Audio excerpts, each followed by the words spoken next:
নমস্কার। আজকে একটি এমন বিষয় নিয়ে আলোচনা করব, যে বিষয়টি সম্পর্কে আগে হয়তো কখনো আপনি শোনেননি। হ্যাঁ, গোল্ডেন পিরিয়ড এবং অথেন্টিক ভাবে গোল্ডেন পিরিয়ড কিভাবে বার করতে হয় জন্মছক থেকে, সেই বিষয়টা কিন্তু আজকে শেখাবো। খুব ডায়েরি পেন নিয়ে খুব আহ, ভালোভাবে অনুষ্ঠানটিকে দেখার চেষ্টা করুন বা বোঝার চেষ্টা করুন, তাহলে আপনিও কিন্তু বার করতে পারবেন আপনার বা আপনার পরিবারের কারোর গোল্ডেন পিরিয়ড কখন আসবে। গোল্ডেন পিরিয়ড মানে সুখ, সমৃদ্ধি, অর্থ, ঐশ্বর্য সেই গোল্ডেন পিরিয়ডটায় আসে। গোল্ডেন পিরিয়ড মানে যে কাজেই আমি হাত দেব সেই কাজটাই আমার সাকসেস হয়ে যাবে। দেখুন, জ্যোতিষশাস্ত্র মতে দেখা গেছে যে কারোর গোল্ডেন পিরিয়ড অনেক কম বয়সে চলে আসে, কারোর গোল্ডেন পিরিয়ড মধ্য বয়সে আসে, কারোর আবার গোল্ডেন পিরিয়ড কিন্তু 65-60-এর উপরে গিয়ে আসে। তো সাধারণভাবে মধ্য বয়সে যদি গোল্ডেন পিরিয়ড আসে, তাহলে সেই মানুষটি কিন্তু গোল্ডেন পিরিয়ডের সম্পূর্ণ লাভ সে পায়। কিন্তু একজন বাচ্চার 5 বছর যার বয়স, তার যদি গোল্ডেন পিরিয়ড আসে, তাহলে সে কি আর করতে পারে সেই গোল্ডেন পিরিয়ডে। কিন্তু তবুও একটি এমন হিসাব আপনাকে বলবো, যে হিসাবটা আপনার গোল্ডেন পিরিয়ড কখন, এই হিসাবটা করে কিন্তু আপনি দেখে নিন আপনার গোল্ডেন পিরিয়ড মধ্য বয়সে নয় তো। আর যদি আসে মধ্য বয়সে, তাহলে আপনি সত্যি ভাগ্যবান মানুষ। আর গোল্ডেন পিরিয়ড মানে কোনো পৃথিবীর শক্তি আপনাকে আটকাতে পারবে না, ডেভেলপ আপনার হবেই, অর্থ উন্নতিতে আপনি ভরে উঠবেন। তাহলে ফাটাফাট গোল্ডেন পিরিয়ড বার করার একটা অঙ্ককে বুঝে নিন। দেখুন, জন্মছকের মধ্যে ধনভাব, সুখ ভাব মানে ফোর্থ হাউস সুখ ভাব, ভাগ্যভাব, একাদশ ভাব এবং লগ্ন ভাব, এই 5টি ভাব আমাদের কিন্তু লাগবে গোল্ডেন পিরিয়ড বার করতে গেলে। তাহলে কি কি ভাব পেলাম আমরা? লগ্ন ভাব, দ্বিতীয় ভাব, চতুর্থ ভাব, নবম ভাব এবং একাদশ ভাব, এই ভাবগুলো আমাদের লাগবে গোল্ডেন পিরিয়ড পার করতে গেলে। মাইক্রোফোনটা লাগাইনি। এবারে কি হলো, তাহলে আমি কি কি ভাব বললাম খাতার মধ্যে নোট করো। লগ্ন ভাব, দ্বিতীয় ভাব, চতুর্থ ভাব, নবম ভাব এবং একাদশ ভাব, এটা খাতায় নোট করে নিয়েছেন। এবার দেখুন আপনার লগ্ন সাপেক্ষে এই ভাবগুলো মহারাশির কত নম্বর ঘর পড়ছে। মনে করা যাক, একটা উদাহরণ দিই। মনে করা যাক আপনার বৃশ্চিক লগ্ন, মনে করা যাক, তাহলে এটা মহারাশির 8মতম ভাব, তাই না? মনে করা যাক আপনার মকর লগ্ন, তাহলে এটা মহারাশির 10মতম ঘর।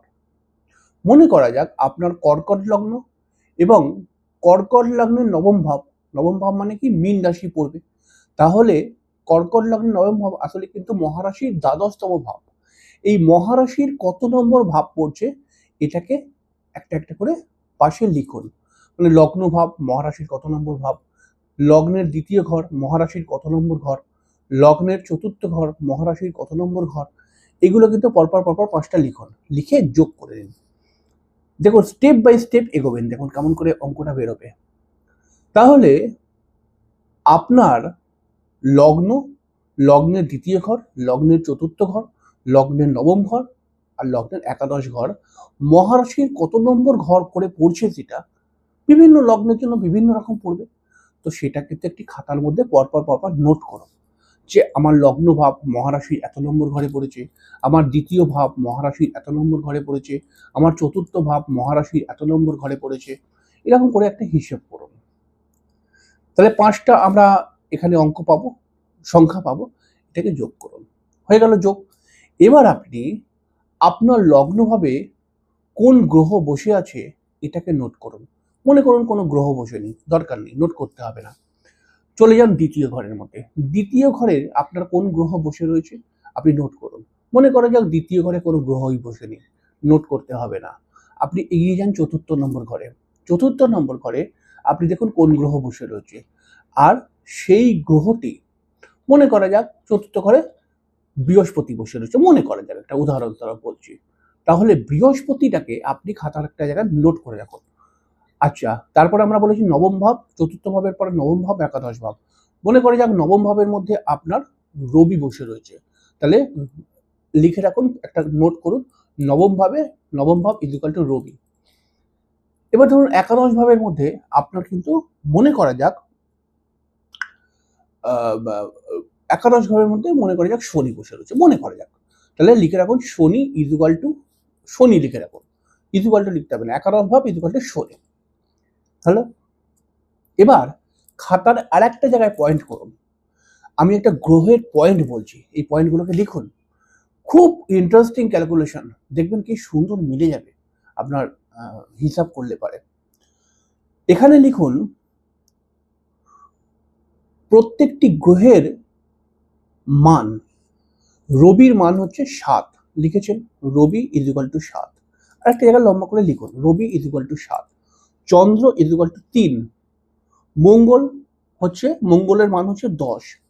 বুধের মান হচ্ছে 6। বৃহস্পতির মান হচ্ছে 9। শুক্রের মান হচ্ছে 5। আর শনির মান হচ্ছে 1। রাহু কেতুর জন্য 0। এটাও পরপর লিখে রেখেছে। এবারে হিসাবটা কেমন করে করবেন দেখুন। আপনি প্রথমে আপনার লগ্ন ভাব, দ্বিতীয় ভাব, চতুর্থ ভাব, নবম ভাব, একাদশ ভাবগুলো মহারাশির কত নম্বর ঘরে পড়েছে সেই নম্বর ওয়াইজ 5টা যে ঘর বললাম যোগ করুন। তাহলে লগ্ন ভাব পড়েছে আমার 8 নম্বর ঘরে, বৃশ্চিক লগ্নকে ধরে বলছি 8 নম্বর ঘরে, তাহলে 8 পেলাম। তারপরে ধরুন বৃশ্চিক লগ্নের সাপেক্ষে একটা উদাহরণ দিচ্ছি। বৃশ্চিক লগ্নের দ্বিতীয় ভাব মহারাশির নবমতম ভাব, তাহলে 8 + 9। বৃশ্চিক রাশির চতুর্থ ভাব হলো কুম্ভ, তাহলে এই কুম্ভটা হচ্ছে মহারাশির 11তম ঘর, তাহলে 8 + 9 + 11। বৃশ্চিকের নবম ঘর মানে হচ্ছে কর্কট, কর্কটটা মহারাশির 4তম ঘর, তাহলে 8 + 9 + 11 + চতুর্থ। বৃশ্চিকের একাদশ ঘরটি মহারাশির 6 নম্বর ঘর, তাহলে এটা করে 6 যোগ করলাম, 8 9 11 4 6, এই পরপর সংখ্যাগুলো পেলাম, যোগ করে ফেললাম, যোগ করে একটা জায়গায় পয়েন্ট করেছি। এবার এই ঘরগুলোর মধ্যে কোনো গ্রহ যদি থাকে, তাহলে আমি এবার গ্রহদের মানটা বলেছি, এই মানটা যেই গ্রহ থাকবে সেই গ্রহের মানটাকে আপনি যোগ করুন। মনে করা যাক আপনার চতুর্থ ভাবের মধ্যে বৃহস্পতি বসে রয়েছে, তাহলে লিখুন 10। মনে করা যাক চতুর্থ ঘরে আর কোনো গ্রহ নেই, এবার নবম ঘরে চলে যাক। নবম ঘরে মনে করা যাক যে আপনার চন্দ্র বসে রয়েছে, মনে করা যাক, তাহলে চন্দ্রের মান কত বললাম, চন্দ্রের মান 3, তাহলে 10 + 3 হলো। এরকম করে যদি কোনো গ্রহ থাকে এই ভাবগুলোর মধ্যে, তাহলে সেই গ্রহের মান মানে সেই গ্রহের মানটা কিন্তু আবার যোগ করবেন, যটা গ্রহ থাকবে তটা গ্রহেরই যোগ করবেন। তাহলে 2 রকমের যোগ পেলাম, একটা হচ্ছে ওই রাশি ভিত্তিক যোগ, অর্থাৎ এই ভাবগুলো কোন রাশি পড়ছে কত নম্বর ঘর, তাহলে ওই যোগটা পেলাম, আর এইদিকে আর একটা যোগ পেলাম, তাই না, দুটো যোগ পেলাম। এবার এই দুটো যোগকে আবার একটা যোগ করে দিন, এই দুটো যোগ মিলিয়ে মানে দুটো সংখ্যা যেটা পেলাম সেটাকে আবার যোগ করে নিন। আমি হয়তো বোঝাতে পারছি আপনাকে, মহারাশির কত নম্বর করে ঘর পেয়েছিলাম সেইগুলো দিয়ে একটা সংখ্যা পেরিয়েছিল, সেইটাকে একটা পয়েন্টে লিখুন, আর ওই ঘরের মধ্যে যে গ্রহগুলো বসে রয়েছে সেই গ্রহগুলোর মান অনুসারে কিন্তু আবার যোগ করুন। এই 5টি ঘরের মধ্যে কোন কোন গ্রহ বসে রয়েছে, যতই গ্রহ থাকবে তত সংখ্যা আপনি যোগ করুন, যোগ করে তাহলে ওই দিকের পয়েন্ট একটা যোগ, এই দিকের পয়েন্ট একটা যোগ, যোগ করা হয়ে গেল, করে দুটো সংখ্যা পেলাম, এই দিকের ঘরটার জন্য একটা সংখ্যা, এই দিকের বিষয়টার জন্য একটা সংখ্যা। এবারে ওই দুটো সংখ্যাকে একসঙ্গে যোগ করুন, অর্থাৎ আমার ধনভাব, চতুর্থ ভাব, নবম ভাব কোন ঘর পড়েছিল মহারাশি সেইগুলোকে হিসাব করে একটা সংখ্যা পেয়েছিলাম, সেটাকে যোগ করুন। আর এইদিকে কোন রাশি মানে কোন ঘরে ঘরে কি মানে এই ঘরগুলোর মধ্যে কোন গ্রহ ছিল সেই সংখ্যাগুলো পেয়েছিলাম, সেগুলো তো যোগ করে নিয়ে একটা সংখ্যার মধ্যে নিয়ে এসেছেন, এবার সেই সংখ্যাটাকে এই সংখ্যাটাকে যোগ করুন। বোঝাতে পারছি আশা করছি। যোগ করে যা পাবেন তাকে আপনি 12 দিয়ে ভাগ করে দিন, 12 দিয়ে ভাগ করে দিন। এবার দেখুন 12 দিয়ে ভাগ করার পর দেখুন ভাগশেষ কত সংখ্যা আসছে, ভাগশেষ কত সংখ্যা আসছে। ভাগশেষ যত সংখ্যা আসবে মনে করা যাক ভাগশেষ এসছে 4 বা মনে করা যাক ভাগশেষ এসছে 5 বা যেই সংখ্যাই আসুক, আপনি সোজাসুজি আপনার লগ্নের দ্বিতীয় ঘরকে 1 নম্বর ধরে অত নম্বর ঘর এগিয়ে যান। আপনার লগ্নের দ্বিতীয় নম্বর ঘরকে 1 নম্বর ঘর, দ্বিতীয় ঘর মানে হচ্ছে কি, আমরা গোল্ডেন টাইম, যেই টাইমে আমাদেরকে প্রচুর অর্থ প্রাপ্তি হবে, সুখ সমৃদ্ধি ঐশ্বর্য প্রাপ্তি হবে, সম্পত্তি প্রাপ্তি হবে, এই জন্য আমরা দেখছি। তাই দ্বিতীয় ঘর, দ্বিতীয় ঘরকে 1 নম্বর ঘর ধরে ভাগশেষ যত পেয়েছি তত ঘর অব্দি এগিয়ে যান। এগিয়ে গিয়ে যেই ঘরটি পড়বে ওই ঘরটি হলো আপনার, আসলে ওই ঘরটি, যেই ঘরটি পড়বে ওই ঘরের মালিক হলো আপনার গোল্ডেন পিরিয়ড। গোল্ডেন পিরিয়ড মানে কি বলবো, ওই ঘরের মালিক হলো গোল্ডেন পিরিয়ড আপনাকে প্রদান করার মালিক। তাহলে ওই ঘরের মালিকটাকে একটুখানি প্রাধান্য দিন।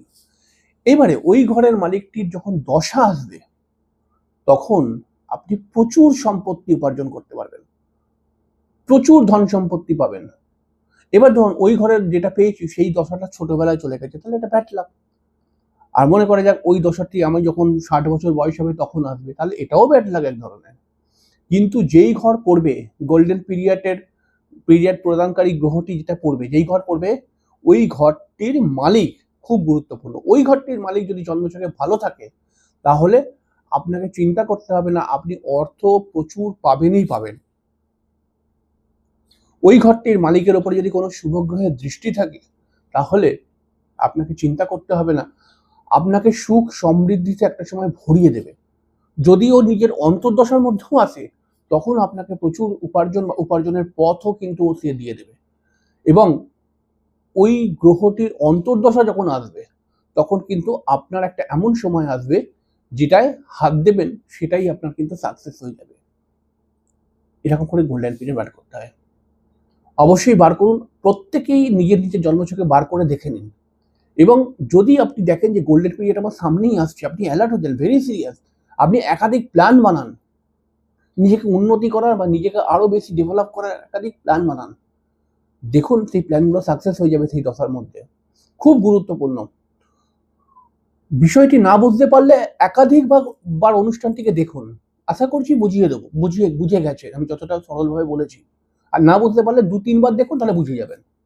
এরপরেও যদি কোনো কনফিউশন তৈরি হয় আমাকে অবশ্যই কমেন্ট করে জানাবেন, কিন্তু অবশ্যই বার করুন। কিন্তু এটা আপনার জন্য অত্যন্ত গুরুত্বপূর্ণ একটি বিষয়।